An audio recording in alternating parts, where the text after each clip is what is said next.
Good morning, or good afternoon, or good night, whatever time it is, wherever you are. Welcome to All 32. My name is Arabia, and Coach George has an attitude problem.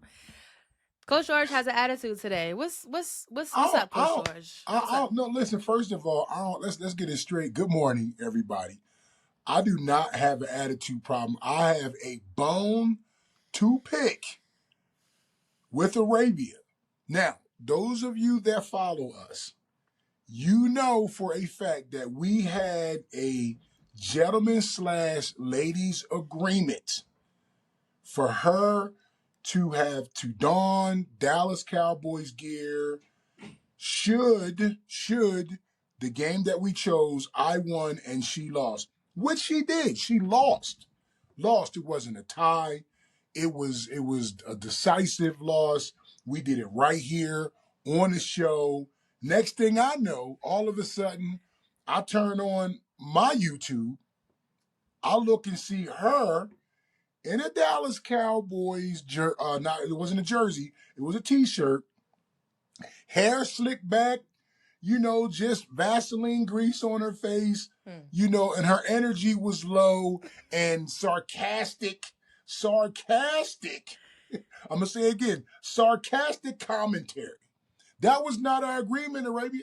That was not our agreement. Then, wait a minute. Oh. Then hold on. There's more. Did not tell me that she was going to be on the podcast with my Michael Irvin. Didn't tell me that. She knew she was supposed to come hard with it for her end of the bargain. She did not do it. And even admitted she didn't do it and was like, she's going to give me one of the four. Now, if I would have lost, should I have lost, I would have just paid up. I'm just letting you know right now, that's not stand up. It's not stand up. I would like to say, pause, come hard. I didn't come hard. So let's just pause that, number one. Number two, I did the best that I could with what I had. You asked me, hold on. You asked me to have my hair done and to have my makeup done when I'm donning the stars so I can do the stars some justice. But some of the ugliest people I've ever known in my life are Cowboys fans. And if I gotta don the star, if I gotta don the star, unnecessary.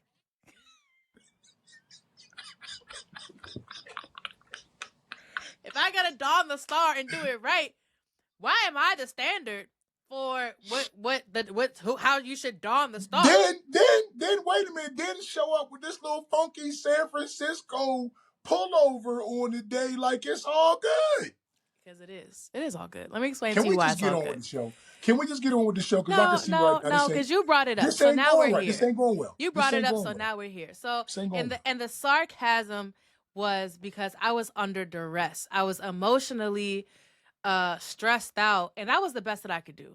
That was the best I could do. I did what I could, and I put the thing on, and I said good things about Dallas, and I held up that part of the bargain. Listen, I used to have a coach that would say this, look, don't give me the story. Just park the ship. You know what I'm saying? Well, just park the ship in the dock. You didn't do that. I did. You didn't do it. I did. Didn't do it. And, I don't need the makeup and the hair to don the star right. So let's just be clear about that. She's cute. She's pretty. She ain't the baddest in the land.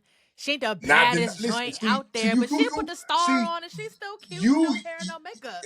See, you trying to make this about what you look like, and that ain't got nothing to do with it. It's like when you show up for an event.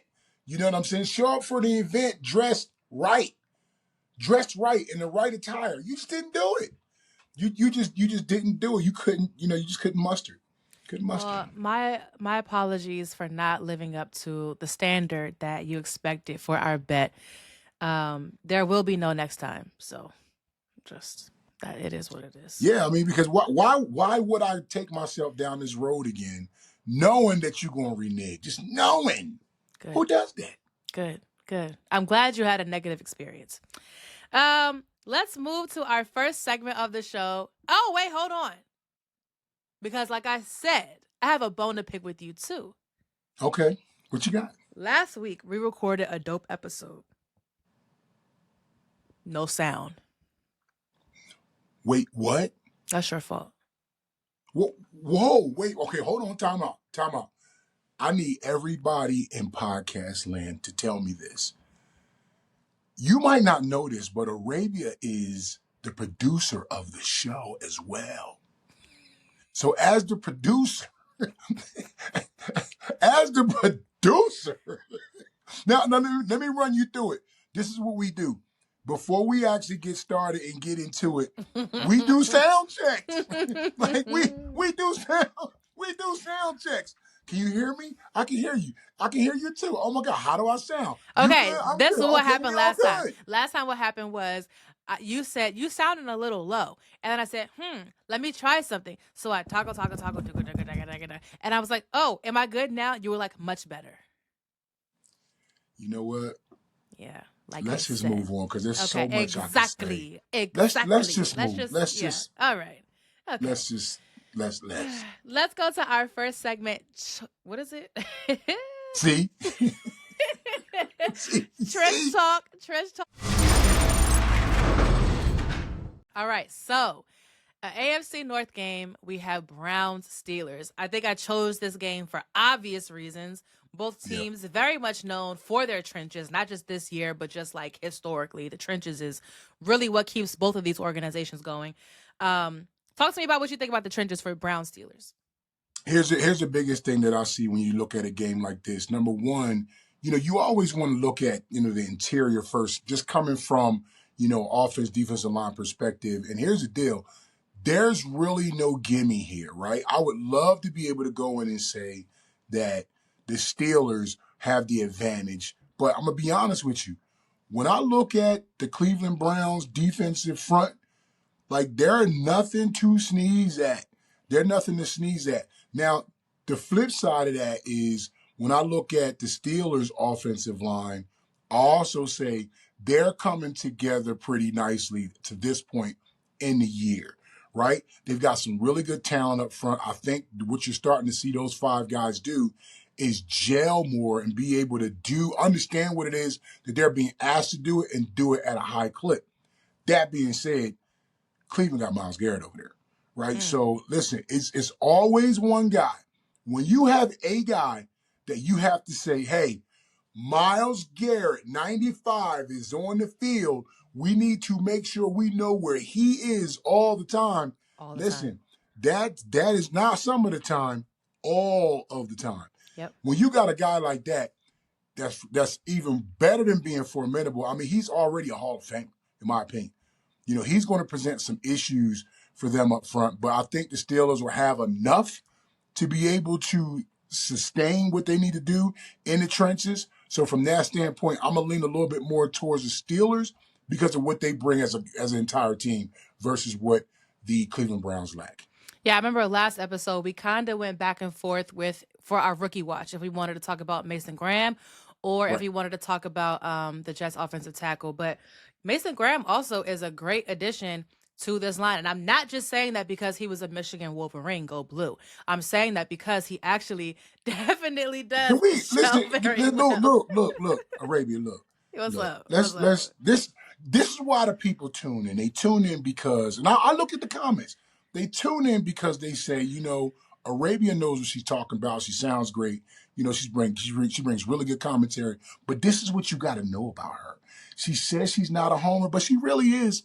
She really is. Hence the whole he's a Michigan Wolverine comment and all that. That being said, the boy is nice. I really like what I'm seeing out of Mason Graham too. Yeah. I'm not a homer, by the way. I just think the young man can play, and having a Myles Garrett on the team helps everybody. Yeah, I will admit you're not a homer. I'm definitely a homer when it comes to the Michigan Wolverines. I will say that. Super homer. But you'll actually find out in this episode, I'm not. We'll get to that soon. I'm not. We'll get to that. Maybe. But even once again, a division game, which makes this even more interesting. I'm looking at the historical record, like overall, between the Cleveland Browns and the Pittsburgh Steelers. And it's not even 50-50. Right now, the Steelers lead the entire series 82-64 with one tie ever in their history. But if you look over the last, 10 years, it's pretty even. Like, neither team really dominates. I mean, neither team really dominates. Last time they played, Pittsburgh won, but before that, it was the Browns, and they sort of go back and forth. So this isn't as in the bag as maybe you would think that it is. And like I said on yesterday's episode, the Browns are good for sneaking in some wins in that division and kind of beating up on that division so that when playoff time comes, it's kind of not just close within their division, but close within that conference too, to see who's going to sneak into those available spots. So I'm going to be different and say, I want to be different and say the Browns, but I'm actually going to go Steelers. Okay, listen, I'm glad we agree because you're going to lose if you said the Browns. But I will tell you this. It's all going to really come down to, again, as it does every single week, how well the Cleveland Browns trench can do with protecting Dylan Gabriel. Yeah. Like, that's the thing. He is playing for the first time in his entire life against the vaunted Steeler defense. Now, I don't care whether they're as good as, maybe they're not as good as they used to be. They're still a Steeler defense. He's still a rookie. He's still going to have to face them. They have to figure out a way to protect the young man. If they can't do it, they ain't got a shot. So you and Matthew and Champ, all three of you are so right? Like, no, yeah, like that's for sure. But I'm trying to say, not politically correct, but you guys are very careful with the information that you know. Like all three of you, but especially you and Matthew, like the things that we talk about off camera, there's so much that we talk about off camera that we just don't bring on camera because it's not everybody's business. And you want to make sure that you're like being respectful of people's privacy. And there are certain things that we just don't reveal to the public. So given that, I'm going to make statements. You don't have to confirm or deny. I'm going to make statements. I need to remind the audience that Coach George Hageman is currently the offensive line coach for the Colorado Buffaloes. Last year, he was the director of football for the Colorado Buffaloes. Not only that, he has a professional and personal relationship with Deion Sanders, to where he knows him personally. And even with like this news of course, him dealing with illnesses, of course, Coach George knew that beforehand and never told me. Like, I never had an inside scoop on anything related to anyone because he's very intentional about keeping people's business private, regardless of whatever. Correct. So, with that being said, and it's one of the feel reasons the setup why. Coming. Oh, you should. I'm glad that you do. It's a crazy setup. Here come the setup. With that being said, there's a relationship there with Shedeur Sanders.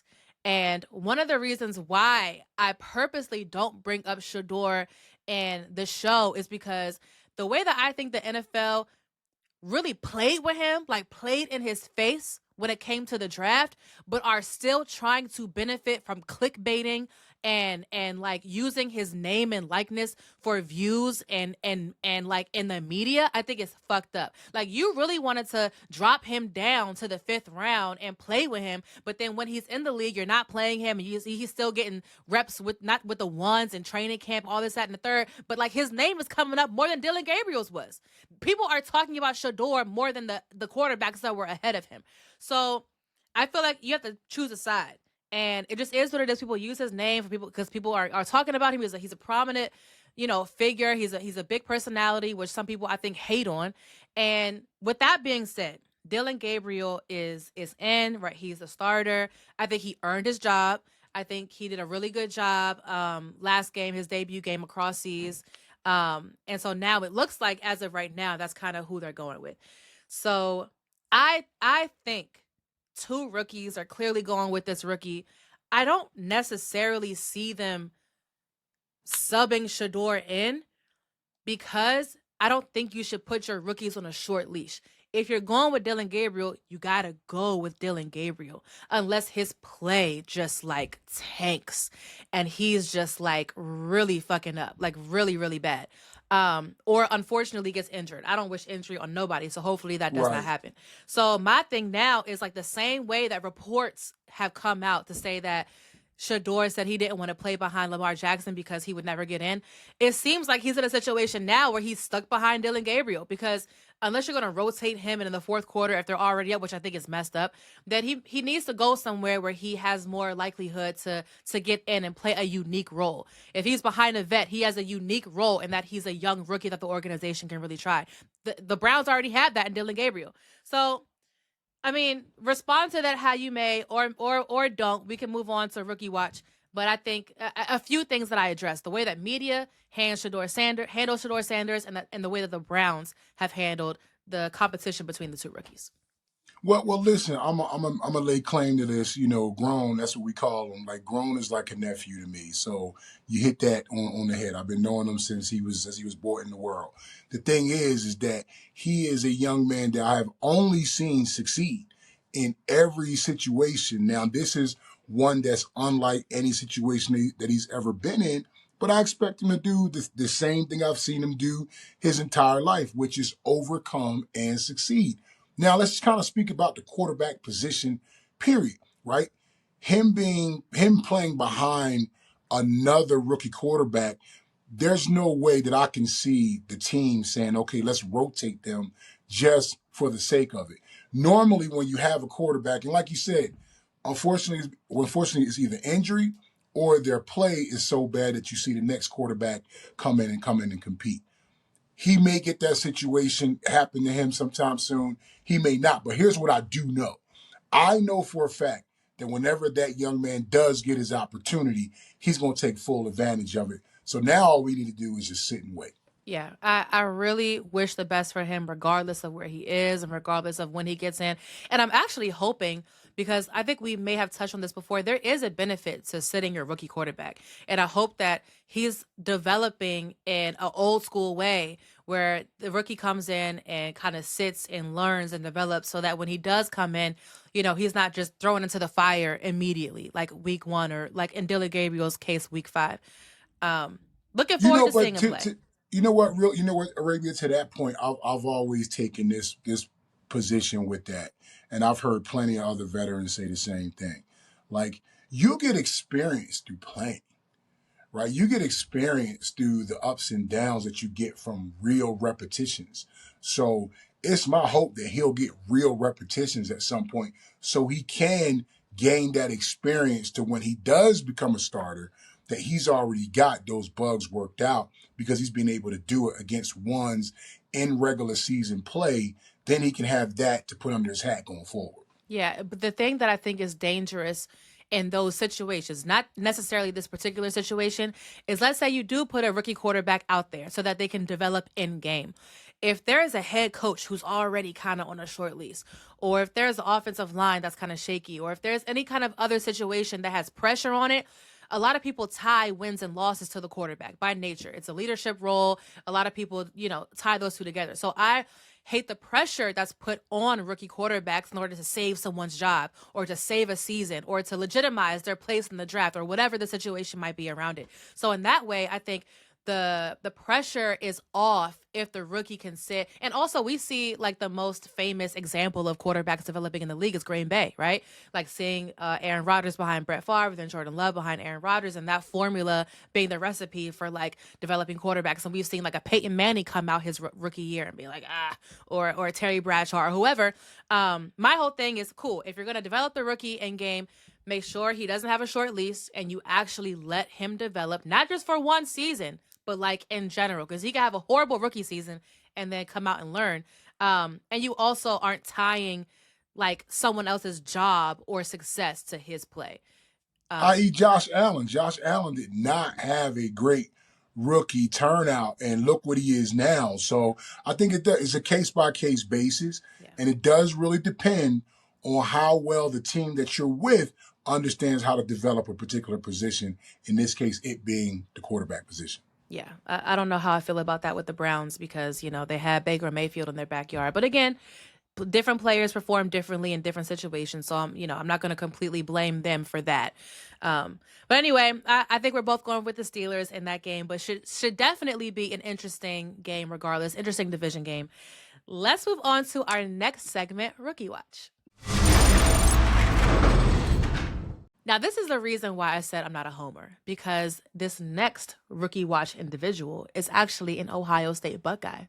Yes. Yeah. Yeah. The way that I'm just equal opportunity should be applauded. His name is Donovan Jackson, and he was the 24th overall pick in this year's draft. He didn't play hasn't played all season. He's been dealing with injury, a wrist injury that he sustained in week 2 versus Atlanta. He did undergo a relatively minor procedure. Reports have been saying he should come back after week 6, like after the bye. So we've only seen 3 kind of games of him so far, but what we have seen, he has an above average pass blocking grade. He has an average run blocking grade. Coach George, talk to me a little bit about what you've seen from Donovan Jackson. Oh, by the way, he's a left guard for the Minnesota Vikings. Yeah, so no surprise there. I've been knowing Donovan since he was in high school Of course as you well. have. but I actually wanted him to come and play for me when I was down at IMG Academy. You know, he's from the Texas area, so I've got a very good relationship with him. Great kid, extremely intelligent. One of the better athletes that I've ever been a part of, you know, through his development. And the thing that I've seen in 159 snaps that he's been able to play is that versatility. You know, the one thing that he has is a guard. So he actually played some tackle when he was at Ohio State as well, right? Just kind of helping out the team. Not necessarily his best position, but I knew once he went to the league, he was going to be a guard. He's going to be a guard. And the one thing that he has, his athleticism along with his intelligence and his long arms. He has some really long arms that really give him a huge advantage. Now, the thing about it is that he hasn't been able to stay healthy. And the best ability we know is availability. And that's just something that he just hasn't had at this point. But here's what I do know. Watching 159 snaps that he did play, I've seen a lot of great things. A lot of great things that he's going to be able to add on to going forward. The hope is that he can come back, be able to play consistently, be able to build on those strengths. And then we always talk about this with younger players, is that the tough thing is when you can't stay available, it's hard for you to develop the continuity with the rest of the offensive line. It's hard for you to be able to develop a lot of things that go on in the trenches that most people don't know about. Him being a left guard, him having to understanding how his tackle sets, how they switch off games, understanding what the verbiage is between himself and his center, whether they're working combo blocks or whatever it is, or protections or whatever that might be. That being said, I look for him to hopefully be able to heal up, get back in the lineup, and then be able to pick up where he left off because he was scaling in the right direction. You know, we talk a lot about the offensive line as a unit. And as much as we try to say their names individually to give these guys credit and more recognition, which they don't get because skill position players usually get it, it is something to be said, again, about that unit just being one band, one sound. And like you said, if you don't have the continuity, if you get injured and then you have to come back in, it is more difficult to keep that consistency. And it's one of the reasons why season after season, if you have the benefit of consistency, keeping those same units, defense and offense together season to season, you have a huge advantage over the competition. So I'm hoping that he heals up 100% quickly so that when he's back, he can at least last the rest of the season because he's so early in his career. You hate to see these injuries so early in their career. The next game for the Vikings is the Eagles. So definitely a big test. Again, Donovan Jackson probably won't be there. He won't come back until after the bye. But so far in his games, he only has 1 penalty. He's allowed 1 sack, 1 hit, 5 pressures, and is playing pretty well, especially for a rookie, I would say. Let's go on to our next segment, predictions. See, this is how this whole thing started the last time.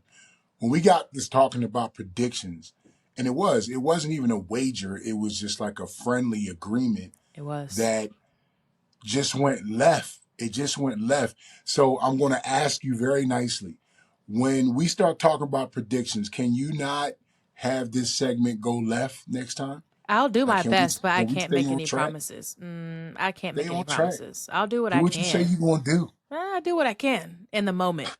Like future me cannot be held accountable for what past me makes promises for. I'm so sorry. They're 2 different people. Well, we're gonna go by history. We're gonna go by history. You're only gonna do a fourth of what you said you're gonna do. So you know that now. So I wouldn't trust me if I were you.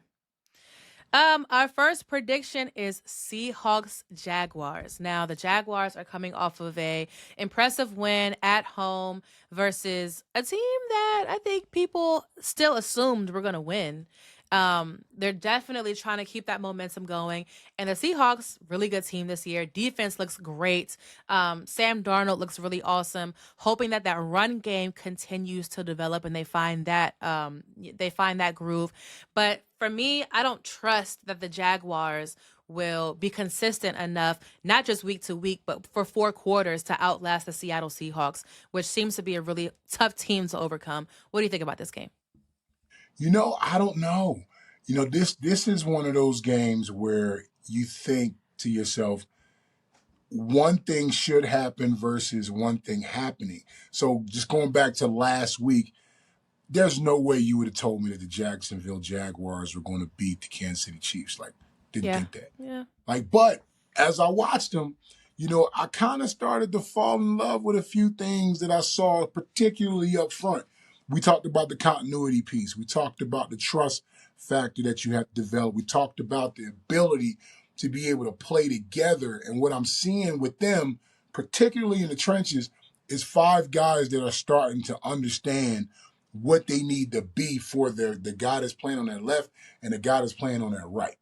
When you have that, that gives your offense the opportunity to be as prolific as it can possibly be, but more so than that, be able to make the critical plays at the critical junctures in games. They've been able to prove to themselves that they can do that, not just against average NFL talent, but what's supposed to be elite NFL talent. So you can't count the Jaguars out. Now, flipping it over to Seattle, again, like I said, I expected them to not really be the team that I've seen them be. But when you really dig down deep and you look at them, they've got some continuity just as well, right? But all that being said, I think continuity is a great thing. I think what you see with Jacksonville, they're on a roll right now. They've got some players outside the trenches that really help what they do inside the trenches. Mm-hmm. I'm going with Jacksonville. I'm not mad at that. I just, again, like this, I didn't anticipate them having this start, but they do have a new head coach. Last year, I don't think ETN was as productive as we've seen him in previous seasons. And But again, I'm sorry, I mean to cut you off. fine. The reason why you see his production is because you're starting to see the offensive line be more productive. Yeah. So with that being said, he's better. Trevor Lawrence is better. The skill positions are better. Yeah. Why? Because the trenches are better. And once again, we have a guy on that team who you have a little bit of a rapport with. I mean, not at this point. Once again, everybody, he knows everybody. But you are on this Colorado Buffaloes team with Travis Hunter last season. We've seen him take historic snaps on offense and defense, starting on both sides of the ball last game. Hopefully, he just continues on that trajectory because that's been really great. But hold on, Arabia. Hold on. Here's what because this is a trench. This is a show about the trenches, right? Facts. Like I love Travis to life, but the Jacksonville Jaguars have a guy named Robert Hainsey playing center right now that I've been knowing forever. That's anchoring that offensive line. Again, so I'm looking at it from that perspective. They've got a guy with Super Bowl experience, got a Super Bowl with the Bucks, went to IMG Academy, understands exactly how to play the position like it's supposed to be played, tough, gritty, intelligent. Those are the things that make an offensive line as crucial to their team's success as they have. That's the reason why I'm going with Jacksonville, because I'm seeing the growth from within the trenches. I love that perspective, especially because, like you said, this is a show about the trenches. So from that perspective, taking the Jaguars makes sense. Just to keep a tally, we both have the Steelers and the Brown Steelers. The next one was Seahawks Jaguars. You didn't choose. I have the Seahawks. Okay. Because again, I don't. Okay. I want to see more from the Jaguars up against better teams before I start to really choose them. So I'm going to choose the Seahawks in this game, and you have the Jaguars. Okay. The next game is Cardinals Colts. The Colts in a division which at the top half is the best in the NFL at the top half, and then the Cardinals, who are in probably the most competitive division in the NFL, just within those four. Like within itself, the NFC West for the past few seasons has been really competitive within its own division. So talk to me about the trenches between Arizona and Indy. Here's the interesting thing, right? When you name a team, and instantly anybody that follows football, like I'm gonna throw some teams out, and I want you to name for me that team's playmaker, right? So if I was to say the Washington Commanders, the playmaker on that team is who? I'll say Jaden Daniels. Okay, Jaden Daniels. If I was to say the New York Giants, the player on that team, the playmaker on that team is who? Oh man, he's injured, but I would say Malik Neighbors on offense. But Malik you can Neighbors, also right? name some defensive players on the Giants too. Right. If we're choosing one more team, I'd say the San Francisco 49ers. You say the playmaker on that team is who? I'll give it to CMC. Good run game, you know. Right, CMC, right. So I'm not going to disagree with you. But when I look at the game that we're talking about now maybe this is my own bias, but here's what people got to understand. The trenches have playmakers just as well, right? So that being said, when I start thinking about the two teams that are playing and looking in the trenches, I'm instantly thinking Quentin Nelson, right? I'm thinking of someone who's a stalwart up front who's going to protect against their best defensive lineman on the other side, right? I like what the Colts have been doing. I didn't want to give them credit. I didn't want to do it. I didn't think they had enough firepower. I didn't think that offensively and defensively up front they were going to be able to withstand, but they've been proving that they can, right? So that being said, I got to go with them. Now, the Cardinals are kind of a disappointment to me. Now, I will say this. They're a disappointment to me in the way that I thought that they would have a better record than what they have now. I'm seeing them make some mistakes up front, particularly between the five guys that I would have thought that they would have had more understanding about how each of them work together. Specifically what I'm talking about, when I watch them in their run game, they don't look as cohesive in their combos. They don't necessarily look like they've got their pass protection down to a T, where they understand how to pass off, understand who to ID. That's just the naked eye looking at it, but it's sort of glaring when you think about the guys they got up front. But when I look at the Colts, I think they do a better job of ID. They do a better job of passing off stunts. They do a better job of run blocking up front. So from that standpoint, I got to go with the Colts. Coach Jonathan Gannon has been in the news for the past few days for his unfortunate actions on the sideline. Just real quick, you're a coach. You've been coaching for a very long time, involved with kids in several capacities. Is this something, and you've been in football forever. I mean, you're really old. So is this something that, is this something that you find to be understandable and acceptable and just a way of like really being a tough coach where, you're kind of putting your hands on players, or is this something that you feel like he could have handled better? Look, can't do it. Right, you cannot do it. Now, I'll be totally honest with you. In my day, that was just a part of the coaching philosophy. Was if you needed physicality, be physical with them. Mm-hmm. I myself now, one of my players would probably call in or leave a message and say he lying, but I can't remember. I can't remember ever physically putting my hands on a player. I know I can be very strict with my words. I can be very upfront in your face in terms of what I expect from you. Those things, yes. But here's the thing I've always stuck by, Arabia, is there is a great ability to be demanding and not be demeaning.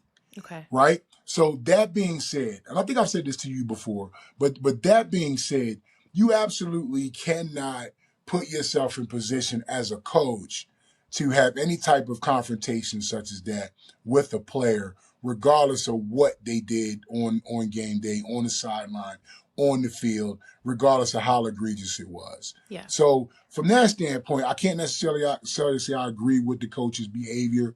It's not something I would have done myself. So the fine, I feel like, was the least thing he should have gotten. As a coach, I also think of it like this.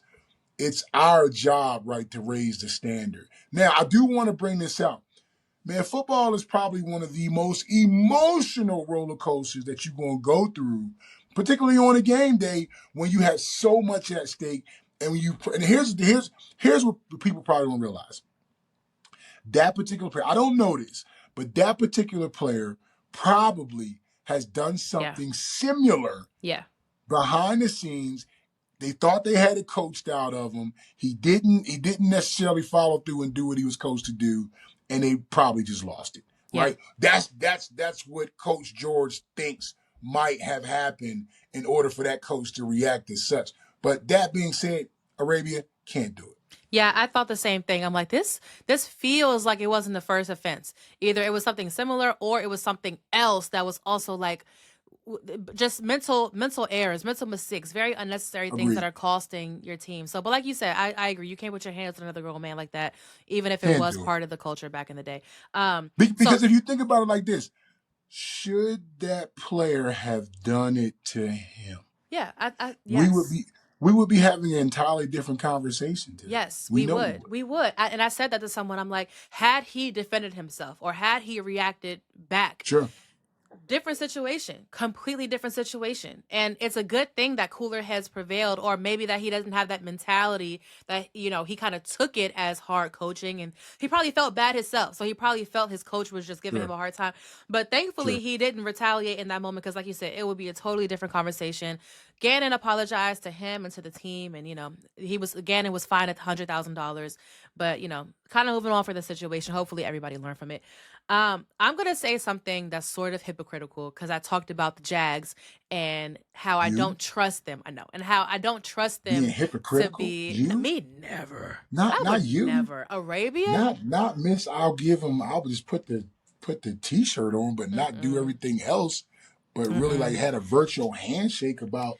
Okay, I'll digress. Go ahead. I'm a woman of my word. But so I said that the Jaguars I didn't trust because, they're kind of starting off well, blah, blah, blah. So for the Colts, I also feel like I don't 100% trust them, and I'm not 100% sold until we get to November and until we start to, really get to the end of the season. But I think they do have momentum on their side, and if they do kind of start to slow down, I don't think it'll be to the Cardinals. Now, it's still any given Sunday.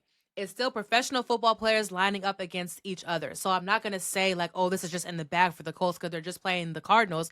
But what I am saying is I just can't see the Cardinals being the ones to kind of start to, expose some errors and things that's happening for the Colts. So I'm going to go with the Colts over the Cardinals.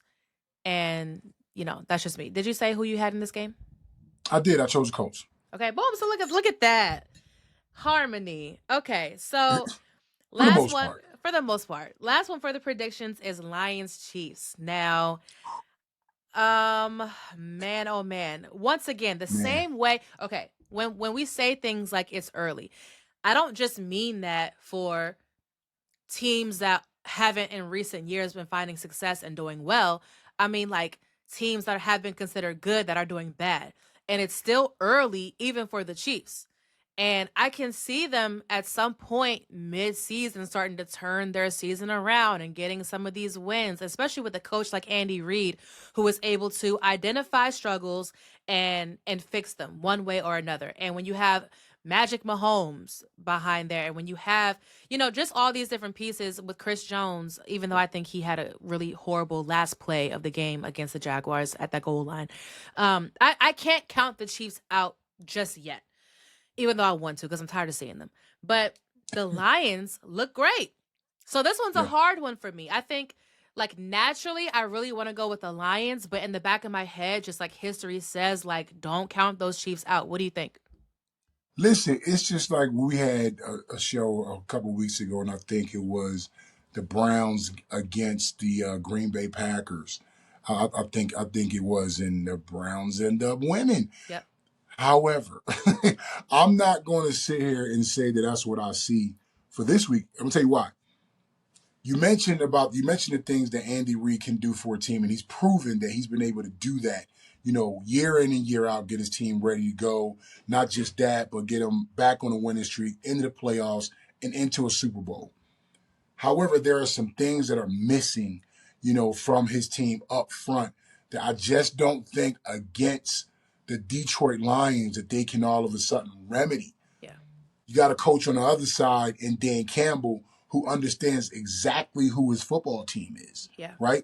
Despite the fact that he's lost some coordinators and some key coaches because they had such success last year, he's been able to still maintain the identity that the Detroit Lions are. And they are a punch you in the mouth, Yep. run the football team. Yeah. Like, that's who they are. If you want to watch, now I used to say this about the Philadelphia Eagles, and I still feel this way. That being said, if you want to watch a team that understands that their five guys understand exactly what it is that they're called to do up front, watch the Detroit Lions. They understand exactly how to run the football, how to combo to the second level, how to take care of the first level of defenders, how to control the clock, what exactly to run in certain situations, and they do it well, and they don't try to trick you. They don't try to trick you. That being said, and you also got to look at what the Chiefs can't do just yet. They don't have that explosiveness anymore to play catch up. Yeah. So with that being said, all Detroit has to do is do their formula. And their formula is smash mouth football. And they've got the guys up front to be able to do that, then be able to go down your throat with something deep if they need to. I'm picking Detroit all day long. Pause. But go. No. That was crazy. Down your throat with something deep. It was very much on purpose. Listen. What are we doing? Okay. I'm talking football. Okay. All right. I'm sorry. I don't know what You know, I'm there are people who say, like, I don't know why people say pause. I'm not. Why is your head always there? But it's just, it's just crazy. Once you start to hear it, you can't unhear it, and it's hard to just, Facts. I don't know. It is what it is. I've never seen Matthew Judon so high on a player as high as he is on Aiden Hutchinson. He speaks about him it's also more impressive because that's his position. So of course, since he was young, he's been paying attention to all the pass rushers and edge rushers and outside linebackers in college and NFL, all those things. And when I say like he's super high on Aiden Hutchinson, like there's so many things that he thinks he does well. He thinks he's super underrated, and I gotta agree. You know what? You ain't slick. I'm gonna let the people know you ain't slick because see people, this is what she doing. She tried to use Matthew, right, to be able to come and sneak in the fact for her to say something about Hutch. You know why? Because he's a Wolverine. He's a Wolverine. And that's the only reason why she coming at y'all like that. He a Wolverine, I told you. Homer. She's a homer, man. You might be onto something. She's a homer. You know what's also funny? I would not say that Matthew's a Wolverines fan, but he is from Michigan. He grew up in Pontiac, Michigan, went to Grand Valley State D2 school in Michigan. And there might be a little homerism. My son chose the Wolverines for us for our college team because he knew his dad was from Michigan. But you might be right. You might be right. I'm not ashamed. You are. Just admit it. I admit Just admit it. Fight me. Whoever doesn't like it, fight me. What are you gonna do? Look, just admit it. I, Arabia Tillery, am a Wolverines homer. So heard it here first. I had to pull it out of you, y'all. I had to. This is why I'm here. Maybe it's not why I'm here, but at the same time, you did it. Speaking of the Michigan Wolverines, let's go to our next segment, College Corner. Coach George, the Colorado Buffaloes had a tough loss to TCU last week, 35-21. Coming up next, you have the number 22 ranked Iowa State. It's the second to last ranked game right now on the schedule before you get to Arizona State later on. First two ranked games were Georgia Tech and BYU. How are you feeling about Iowa State? And just talk to me about what's going on with the Colorado Buffaloes. Look, this is how I look at it. We've been able to go out for the last 6 weeks and develop our identity to a point that we finally feel good. And we felt this way last week, that as long as we didn't make critical errors in games, that we would give ourselves a chance to win. And unfortunately, we made some critical errors in games, right? We don't have as large of a margin of error as we used to when you don't have two players that refuse to help you lose, right? In a Travis Hunter, in a Shedeur Sanders. You got to figure out who those next guys are up, right? So we're at a point now where we recognize exactly who we are offensively and defensively. So we're going to play to those strengths. With Iowa State coming in this week, we figured out that we have to be us, right? We have to live with our identity and go into the game understanding that we're going to do that for 4 quarters, eliminate mistakes, and put our guys in the best positions to win. And that's exactly what we plan to do this weekend. Absolutely going to be rooting for the Buffs. I also need to tell everybody I have an exodus theory when it comes to the Colorado Buffaloes. And it's something that I talked to Coach George about last year, and he said I was wrong. And he was right. He was right. I had Coach Prime and a lot of that staff leaving Colorado, because Shador's gone and Shiloh's gone and Travis gone. And he was really just wanting to coach his sons and maybe eventually follow him to the league. But not to be a broken record, I really have an exodus happening in Colorado within the next 2 years. It might not be this, and I think the out, which is actually legitimate, is Prime's health, and he has things with his feet and just this and that. He can't be on his feet on the sideline just coaching people and stuff. So I think at some point there will be but that's just me. That's just what I think. Listen, you're entitled to your opinion, Arabia. I know. You're entitled to your opinion. Coaches at practice day, coaching. Love that. Coaching. That's right. Great. Listen, let me tell you something about that man right there. He is a person that does what he says he's going to do. I can see that. Right. I've been knowing Coach 30 years, and anything that he's ever told me he was going to see through, he saw through. So I have absolutely no reason to believe anything different. He is a leader's leader. I'm going to follow him until he stops deciding to lead, right? And then after that, I'm going to figure out whenever that day ever comes, and I'm going to figure out how he led, ask him questions, and then use that in my own leadership style, because I'm telling you, it works. He understands how to handle situations when they're tough, when you got good times, when you're trying to figure things out. Listen, Coach Prime is not just our coach, he's our leader, but it's my dog, man. I love him to life. I love that. Either way, I hope the best for him and his family and for you and for everybody. All 32 loves everybody. And he just needs to take a time out because my 6-year-old son, who's here, first of all, I keep telling him about drawing and cutting out guns. I didn't do that just now. Is that he cut out a paper gun.